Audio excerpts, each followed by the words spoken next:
Hello friends, welcome to our YouTube channel.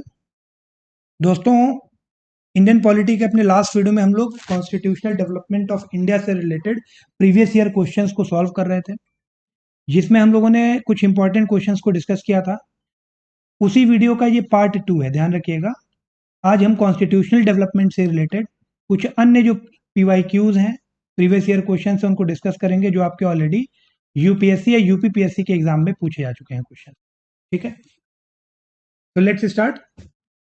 तो friends, सबसे पहला क्वेश्चन है हमारा यहाँ पर कि with reference to the Indian civil services which of the following statement is are correct. भारतीय लोक सेवा के विषय में आपको दो स्टेटमेंट दिया गया, आपको बताना है करेक्ट कौन सा है। तो पहला स्टेटमेंट है government of India act 1919 provided for a separate examination for the Indian civil service which was to be held in India.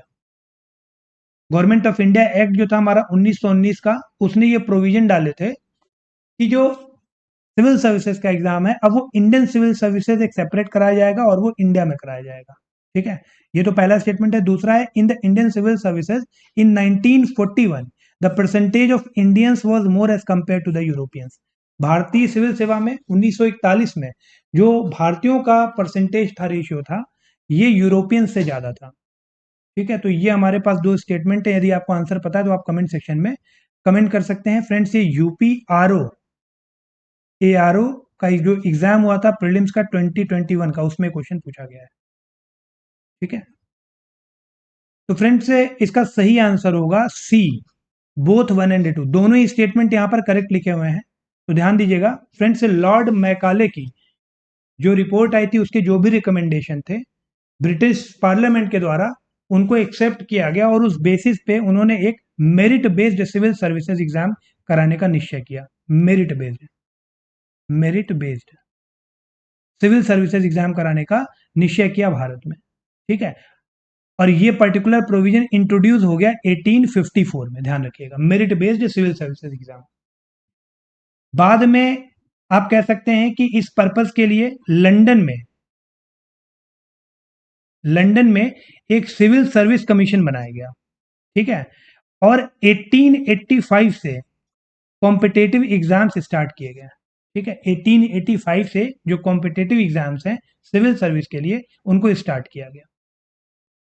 तो 1885 के बाद इसको कॉन्स्टिट्यूशनल प्रोविजन बनाने के लिए we can say that government of India act जो हमारा 1919 था, 1919 का जो गवर्नमेंट ऑफ इंडिया एक्ट था, उसमें ये प्रोविजन डाला गया कि अब इंडियन सिविल सर्विस का एग्जाम सेपरेट कराया जाएगा। इंडियन सिविल सर्विस का एग्जाम सेपरेट होगा और ये भारत में होगा, इंडिया में होगा। और इंडिया में भी कहां पे?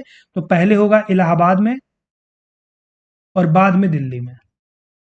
ठीक है, तो ये प्रोविजन डाल दिया गया 1919 के एक्ट में। तो पहला स्टेटमेंट तो हमारा यहां पर करेक्ट हो गया कि government of India act 1919 provided for the separate examination for Indian civil service which was to be held in India. उसके बाद फ्रेंड, जब 1919 में से एग्जाम आप कह लो कि इस एक्ट के माध्यम से जब इंडिया में कराने का निश्चय किया गया और इलाहाबाद और दिल्ली जो वेन्यू है वो डिसाइड हो गया, तो उसके बाद अब 1941 में लॉजिकली है कि जो इंडियन सिविल सर्विस होगा उसमें इंडियंस का परसेंटेज यूरोपियन से ज्यादा होगा, क्योंकि अब ये भारत में ही हो रहा है। ठीक है, तो इसलिए यहाँ पर दोनों स्टेटमेंट हमारे करेक्ट हो जाएंगे, बोथ 1 एंड 2। आगे बढ़ते हैं। अगला क्वेश्चन आपका यहाँ पर लिखा हुआ है विच of the following act introduced the principle of constitutional autocracy. संवैधानिक निरंकुशता का सिद्धांत जो है वो इनमें से किस एक्ट से संबंधित है? संवैधानिक निरंकुशता का सिद्धांत। तो फ्रेंड्स, आप कह सकते हैं कि जो गवर्नमेंट ऑफ इंडिया एक्ट 1935 था हमारा, सी ऑप्शन करेक्ट होगा। जो गवर्नमेंट ऑफ इंडिया एक्ट 1935 था, इसने ये संवैधानिक निरंकुशता का जो सिद्धांत है उसको फैसिलिटेट किया। कैसे किया? तो आपको पता है कि ये जो एक्ट था, इसने जो मेन अथॉरिटी है, जो मेन पावर है, वो किसके हाथ में दी? गवर्नर जनरल के हाथ में। अगर हम सेंट्रल लेवल की बात करें, ठीक है, अगर हम सेंटर की बात करें, तो यहां पर गवर्नर जनरल को इंडिया को एडमिनिस्टर करने का पावर दिया गया on the behalf of crown. और अगर हम प्रोविंसेस की बात करें तो वहां पे भी जो पावर है वो गवर्नर्स के पास है। ठीक है, तो इस तरह से हम कह सकते हैं कि जो प्रिंसिपल ऑफ कॉन्स्टिट्यूशनल ऑटोक्रेसी है उसको लागू कब किया गया? या किस एक्ट से संबंधित है, तो गवर्नमेंट ऑफ इंडिया एक्ट 1935। आगे बढ़ते हैं। अगला है the Indian legislature was made by cameral for the first time, by which act. तो मैंने लास्ट वीडियो में आपको ये बात बताई थी कि जो हमारा गवर्नमेंट ऑफ इंडिया एक्ट, आप चाहो तो कमेंट सेक्शन में कमेंट भी कर सकते हैं यदि आपको याद हो। बाई कैमरलिज्म का जो फीचर है, ये क्या होता है कि जो हमारा लेजिस्लेचर होगा उसको दो पार्ट में डिवाइड किया जाएगा, एक होगा आपका अपर हाउस और एक होगा लोअर हाउस। अपर हाउस जो है उसे हम बोलेंगे काउंसिल ऑफ स्टेट्स, और जो लोअर हाउस है वो आपका हो जाएगा लेजिस्लेटिव असेंबली, आज के टाइम पे आप कह लो, या लेजिस्लेटिव काउंसिल, ठीक है, ब्रिटिश टाइम पे। तो ये जो प्रोविजन था ये कब लागू किया गया, तो आपको पता है कि जो गवर्नमेंट ऑफ इंडिया एक्ट 1919 था हमारा, उसने प्रोविंसेस में बाई कैमरलिज्म इंट्रोड्यूस किया था।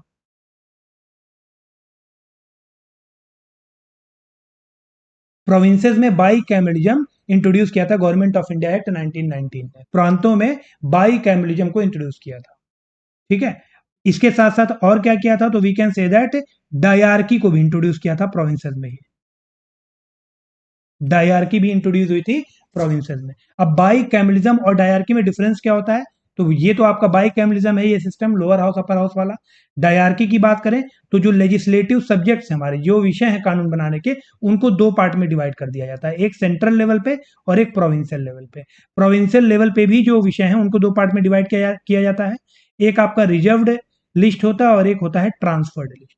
जो ज्यादा इंपॉर्टेंट मुद्दे हैं वो रिजर्व लिस्ट में रखे जाते हैं under direct supervision of governor general and his council, और जो ट्रांसफर्ड सब्जेक्ट हैं वो वी कैन से दैट कि वहां पर जो गवर्नर जनरल होता है वो लेजिस्लेचर के प्रति रिस्पॉन्सिबल होता है, ठीक है। तो सी आंसर इसका करेक्ट हो जाएगा।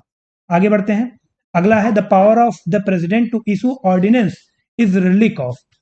प्रेसिडेंट के पास जो ऑर्डिनेंस इशू करने की पावर है, अगर हम कॉन्स्टिट्यूशन की बात करें, कॉन्स्टिट्यूशन ऑफ इंडिया, तो यहां पर आप आर्टिकल देखेंगे, आर्टिकल 123। जो आर्टिकल 123 है इसमें हम बात करते हैं ordinance making power of the president. वहीं पर आर्टिकल 213 जो है इसमें हम बात करते हैं ordinance making power of the governors of the state. तो फिलहाल अभी हम लोग प्रेसिडेंट की बात कर रहे हैं, तो यहां पर ऑर्डिनेंस मेकिंग पावर जो आर्टिकल 123 के थ्रू प्रेसिडेंट को दिया गया है, वो किस एक्ट से आया है, तो we can say that government of India act 1935। ध्यान रखिएगा, बी ऑप्शन इसका करेक्ट हो जाएगा। गवर्नमेंट ऑफ इंडिया एक्ट 1935 का जो सेक्शन 42 है, जो सेक्शन 42 है, यहां से निकल के आता है प्रेसिडेंट का ऑर्डिनेंस मेकिंग पावर, ठीक है। गवर्नर जनरल को अगर आप बात करें ब्रिटिश इंडिया में, जो वायसराय थे या गवर्नर जनरल थे, उनको जो ऑर्डिनेंस प्रमलगेट करने की पावर दी गई थी, वो किस एक्ट से दी गई है, तो ध्यान रखिएगा वो है आपका India council act of 1861। India council act जो 1861 का था, उसके थ्रू गवर्नर जनरल या वायसराय को ब्रिटिश इंडिया में ऑर्डिनेंस प्रमलगेट करने की शक्ति थी। लेकिन अगर हम आज के प्रेसिडेंट की बात करें भारत के, तो उनको जो ऑर्डिनेंस जारी करने की पावर मिलती है, शक्ति मिलती है, वो गवर्नमेंट ऑफ इंडिया एक्ट 1935 से मिलती है, ठीक है। आगे बढ़ते हैं। अगला क्वेश्चन है which act for the first time made it possible for Indians to take some share in the administration of their country. इनमें से किस एक्ट के द्वारा भारतीयों को भारत का जो शासन है उसमें पार्टिसिपेट करने का कुछ अधिकार मिलता है, किस एक्ट के द्वारा। तो फ्रेंड चार ऑप्शन है आपके पास, charter act 1833, charter act of 1853, government of India act 1858, India council act of 1861। तो इसका सही जवाब क्या हो जाएगा, चार्टर एक्ट ऑफ 1833। जो 1833 का चार्टर था, इसमें एक सेक्शन है सेक्शन 87। ध्यान रखिएगा, जो सेक्शन 87 है वो क्या बात करता है, वो कहता है कि किसी भी भारतीय या ब्रिटिश को कंपनी के किसी भी पोस्ट या सर्विस से डिबार नहीं किया जा सकता।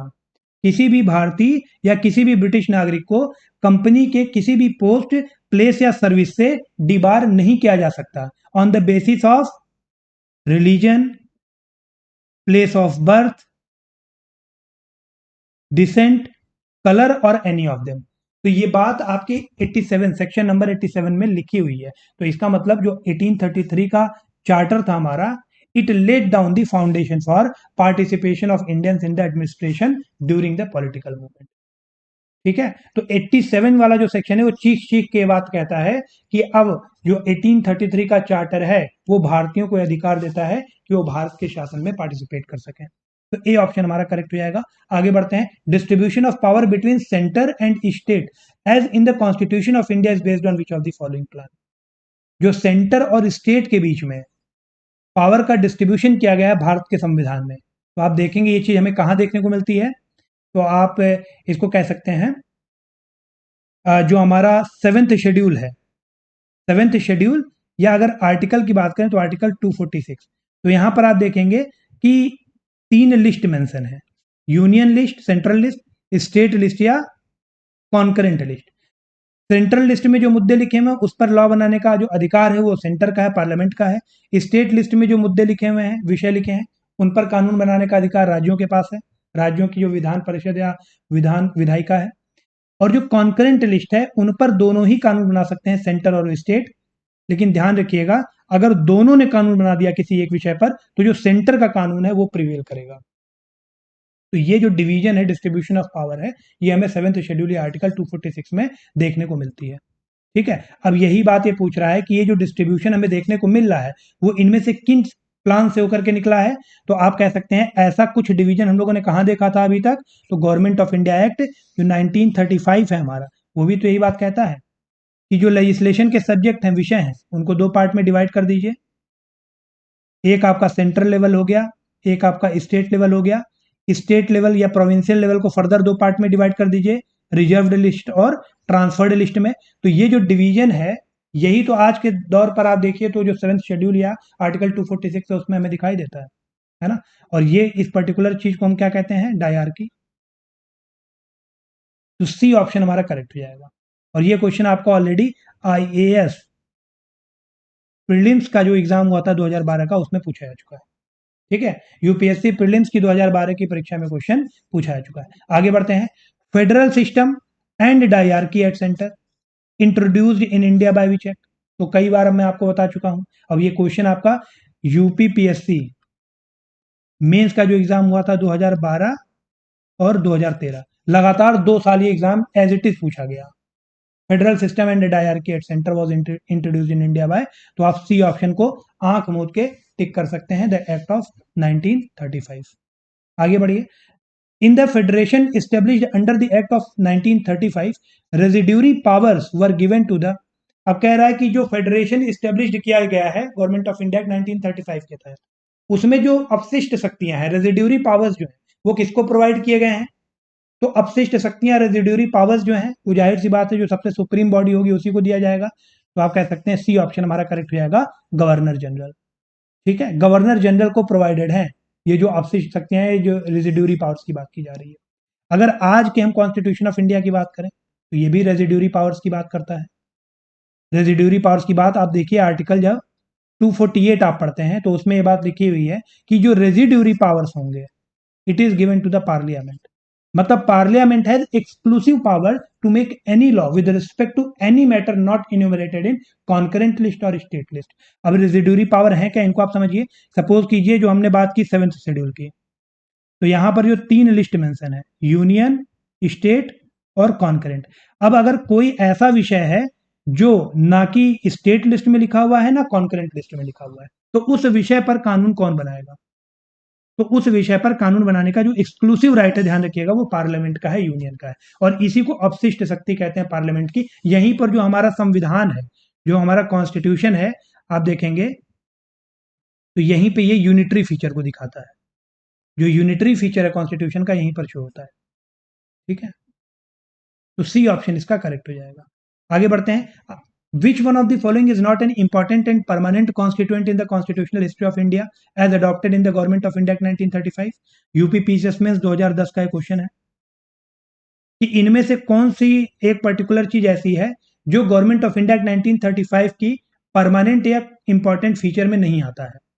तो पहला आप देखिए लिखा हुआ है a written constitution for the country. तो यही ऑप्शन हमारा करेक्ट हो जाएगा। गवर्नमेंट ऑफ इंडिया 1935 से ये प्रोविजन कहीं निकल के नहीं आता है कि जो हमारा संविधान है वो लिखित संविधान होगा। ठीक है। ये पर्टिकुलर प्रोविजन कहां से मिलता है, तो आप देखेंगे कि जो कॉन्स्टिट्यूशन बनाने का डिमांड था है ना। इन प्रिंसिपल उसको ब्रिटिश गवर्नमेंट के द्वारा कब एक्सेप्ट किया गया, तो 1940 में अगस्त ऑफर के थ्रू। अगस्त ऑफर जो 1940 का अगस्त ऑफर था, उसमें ब्रिटिश गवर्नमेंट ने यह बात कही कि अब जो भारतीय हैं उनके लिए एक सेपरेट कॉन्स्टिट्यूशन होना होना चाहिए, और वो कॉन्स्टिट्यूशन कौन बनाएगा, तो इंडियंस देमसेल्व्स, मतलब उस कॉन्स्टिट्यूशन को बनाने का अधिकार भी भारतीयों का ही है। तो इसी विषय में आगे आप कह सकते हैं कि 1942 में सर स्टैफोर्ड क्रिप्स, जो कि ब्रिटिश कैबिनेट के एक मेंबर थे, sir Stafford Cripps British cabinet के एक मेंबर थे, ये एक ड्राफ्ट प्रपोजल लेकर के भारत आए थे ब्रिटेन से। ब्रिटेन का जो ड्राफ्ट प्रपोजल था उसमें क्या लिखा था कि आफ्टर सेकेंड वर्ल्ड वॉर, दूसरे वर्ल्ड वॉर के बाद जो भारतीय हैं उनके लिए कॉन्स्टिट्यूएंट असेंबली डेवलप की जाएगी, जो कि संविधान बनाने का काम करेगी। ठीक है, तो एक तरीके से आप कह सकते हैं इंडियंस का जो पार्टिसिपेशन था वर्ल्ड वॉर 2 में, वो लेने के लिए भी इन्होंने ये प्रोविजन लागू कराया था, इसीलिए भारतीयों को ये बहुत ज्यादा पसंद नहीं आया था। आगे बढ़ते हैं। Why is the government of India in 1935 important, देखिए क्वेश्चन यूपी लोअर पीसेस 2015 के एग्जाम में पूछा गया है 2015 में। ये बहुत सिंपल सा क्वेश्चन पूछ दिया गया कि गवर्नमेंट ऑफ इंडिया 1935 इंपॉर्टेंट क्यों है। तो पहले ही प्रोविजन आप देखिए लिखा हुआ है कि it is the main source of the constitution of India, और ये एब्सोल्युटली करेक्ट है।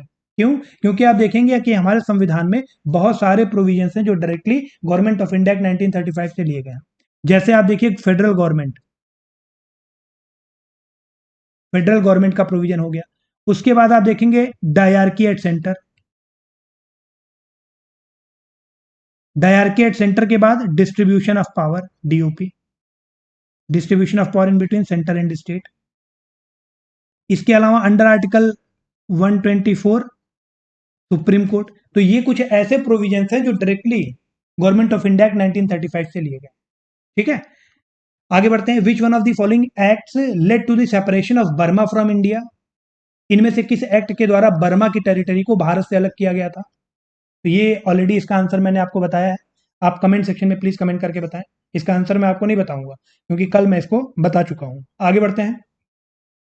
In how many provinces was Congress ministry formed in the election of year 1937, 1937 के जो इलेक्शंस हुए थे उसमें कांग्रेस ने कितने जगहों पर मिनिस्ट्री फॉर्म की थी। तो सबसे पहले आपको पता होना चाहिए कि कितने जगहों पर इलेक्शंस हुए थे। ठीक है, तो इलेक्शंस टोटल हुए थे 11 प्रोविंसेस में, और वो 11 प्रोविंस कौन से थे, तो एक था आपका Madras, Bihar, Central Province, Orissa, United Province, Bombay, Assam, North Western Frontier Province, Bengal, Punjab और सिंध। ये जो चुनाव था वो टोटल 11 जगह हुआ था, 1 2 3 4 5 6 7 8 9 10, ये टोटल 11 जगह थे जहां पर ये चुनाव हुए थे, और इनमें से कांग्रेस केवल 8 जगह पर ही अपनी मिनिस्ट्री बना पाया था। मतलब ये मैक्सिमम है। ठीक है, 8 जगहों पर एक आप कैसे कह सकते हैं बहुत अच्छी जीत हुई थी कांग्रेस की। तो 8 जगह पर कांग्रेस ने मिनिस्ट्री बनाई थी। अब वो 3 जगह कौन से हैं जहां पर मिनिस्ट्री नहीं बनी, ये आपको कमेंट सेक्शन में बताना है। ठीक है, 11 में से 8 जगह पर कांग्रेस ने मिनिस्ट्री बनाई थी, और वो 3 जगह कौन से हैं जहां पर मिनिस्ट्री नहीं बनी थी, इसका जवाब आपको कमेंट सेक्शन में देना है। ठीक है, आगे बढ़ते हैं। The proposal for framing of the constitution of India by an elected constituent assembly was made by, मतलब भारत के लिए एक संविधान बनाना होगा, और वो संविधान कौन बनाएगा, एक इलेक्टेड कॉन्स्टिट्यूएंट असेंबली, चयनित एक संविधान सभा जो होगी वो बनाएगी। ये प्रोविजन कहां पे लिखा हुआ है या कहां से निकल के आता है, तो हम कह सकते हैं जो क्रिप्स मिशन आया था आपका 1942 का, अभी थोड़ी देर पहले मैंने आपको बताया था। तो उसमें ये प्रपोजल दिया गया ब्रिटिश गवर्नमेंट के द्वारा, ड्राफ्ट प्रपोजल, कि after the second world war Bharat के लिए एक संविधान होगा, और उसे बनाने का जो कर्तव्य है वो भारतीयों का है। ठीक है, तो सी ऑप्शन हमारा करेक्ट हो जाएगा इस क्वेश्चन के लिए। आगे बढ़ते हैं। The objective of Ilbert bill in the reference to colonial rule in India was, Ilbert bill controversy बहुत ज्यादा फेमस हुई थी, ध्यान रखिएगा। इल्बर्ट बिल कंट्रोवर्सी, ये आपका बिल इंट्रोड्यूस हुआ था 1883 में। और इसको किसने इंट्रोड्यूस किया था? तो ब्रिटिश वायसराय कौन थे? Lord Ripon. ठीक है, ये इस बिल में ये प्रोविजन डाला गया कि अब जो इंडियन जजेस हैं या जो इंडियन मजिस्ट्रेट हैं वो ब्रिटिश ऑफेंडर्स को भी ट्रायल करेंगे, वो ब्रिटिश ऑफेंडर्स का भी ट्रायल करेंगे डिस्ट्रिक्ट लेवल पर जो क्रिमिनल केसेस में इन्वॉल्व होंगे।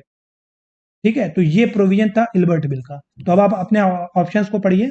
ये क्वेश्चन आपको ऑलरेडी आईएएस प्रीलिम्स की 2003 की परीक्षा में पूछा जा चुका है, एग्जैक्ट यही क्वेश्चन। तो फ्रेंड्स पहला ही ऑप्शन इसका करेक्ट है, to bring Indian and Europeans at equal status as far as penal jurisdiction of court was concerned. कि अब जो इंडियन जजेस हैं, जो इंडियन मजिस्ट्रेट हैं, वो यूरोपियन ऑफेंडर्स जो है सिविल के क्रिमिनल केसेस के, उनका भी ट्रायल करेंगे। पहले ये चीज वहां पर एप्लीकेबल नहीं थी उस टाइम पर। It is something which was not allowed at that time, कि जो इंडियन जजेस हैं वो किसी ब्रिटिश नागरिक का ट्रायल नहीं करेंगे, वो उनको सजा नहीं सुना सकते। लेकिन इल्बर्ट बिल के थ्रू लॉर्ड रिपन के टाइम पर ये प्रस्ताव रखा गया कि अब जो इंडियन जजेस हैं वो भी जो ब्रिटिश ऑफेंडर्स हैं उनको सजा सुना सकते हैं, क्योंकि यहां पर हम बात कर रहे हैं इक्वलिटी ऑफ स्टेटस की। ठीक है, आगे बढ़ते हैं फ्रेंड्स। अगला है, as per the cabinet mission plan in constituent assembly to decide allotted member seat in each province one representative was in ratio to which population. तो हम कह सकते हैं कि एक रिप्रेजेंटेटिव जो होगा, जो हमारा कॉन्स्टिट्यूएंट असेंबली फ्रेम करने का कैबिनेट मिशन प्लान आया था कॉन्स्टिट्यूएंट असेंबली बनाने के लिए, तो उसमें एक जो मेंबर होगा कॉन्स्टिट्यूएंट असेंबली का, वो 10 लाख की पॉपुलेशन को रिप्रेजेंट करेगा। ठीक है, तो ये कैबिनेट मिशन प्लान में ये प्रोविजन डाला गया था 1946 के दौरान। ठीक है, तो एक रिप्रेजेंटेटिव 10 लाख की पॉपुलेशन होल्ड करेगा, मतलब बी ऑप्शन हमारा बिल्कुल करेक्ट हो जाएगा। आगे बढ़ते हैं, who among the following person was not a member of cabinet mission plan. तो विलियम वुड मेंबर नहीं थे, ध्यान रखिएगा, ये आप सभी को पता होगा। Sir Pethick Lawrence, Stafford Cripps और एवी अलेक्जेंडर, ये तीनों लोग थे, लेकिन विलियम वुड इसके मेंबर नहीं थे। ठीक है, तो ए ऑप्शन हमारा करेक्ट हो जाएगा। आगे बढ़ते हैं, अगला क्वेश्चन है, Indian constituent assembly was established under. तो बहुत इजी क्वेश्चन है, कई बार अब तो इसको मैं बता चुका आपको। ये क्वेश्चन आपका UP PCS prelims 2012, UP lower subordinate prelims 2009 लगातार पूछा गया है। सी ऑप्शन इसका करेक्ट है, कैबिनेट मिशन प्लान ऑफ 1946। ठीक है, उसके बाद अगला क्वेश्चन है, in the interim government formed in 1946 vice president of executive council कौन था? तो जो एग्जीक्यूटिव काउंसिल बनी थी उसका वाइस प्रेसिडेंट कौन था 1946 में इंटरिम गवर्नमेंट के बनने के दौरान? तो फ्रेंड्स इंटरिम गवर्नमेंट जो था हमारा वो 24 अगस्त 1946 को बनाया गया था। ठीक है, मतलब ये अनाउंस हो गया था 24 अगस्त 1946 को, और हम कह सकते हैं कि बन कब गया था? तो 2 सितंबर 1946 को। 2 सितंबर 1946 को आप कह सकते हैं इसने चार्ज ले लिया था। तो उस दौरान जो प्रेसिडेंट था वो कौन था? The then viceroy. और जो वाइस प्रेसिडेंट थे वो कौन थे? जवाहरलाल नेहरू, पंडित जवाहरलाल नेहरू, एग्जीक्यूटिव काउंसिल के जो वाइस प्रेसिडेंट थे। तो ए ऑप्शन हमारा बिल्कुल करेक्ट हो जाएगा इस क्वेश्चन के लिए। ठीक है, तो ये क्वेश्चन भी आपका आईएएस प्रीलिम्स के एग्जाम में बहुत पहले पूछा गया था, 1995 में। अब आपको बताना है कि वायसराय उतने टाइम पे कौन थे। कमेंट सेक्शन में आप लोग इसको कमेंट जरूर कीजिएगा। Okay friends, so thank you so much for participating in this session.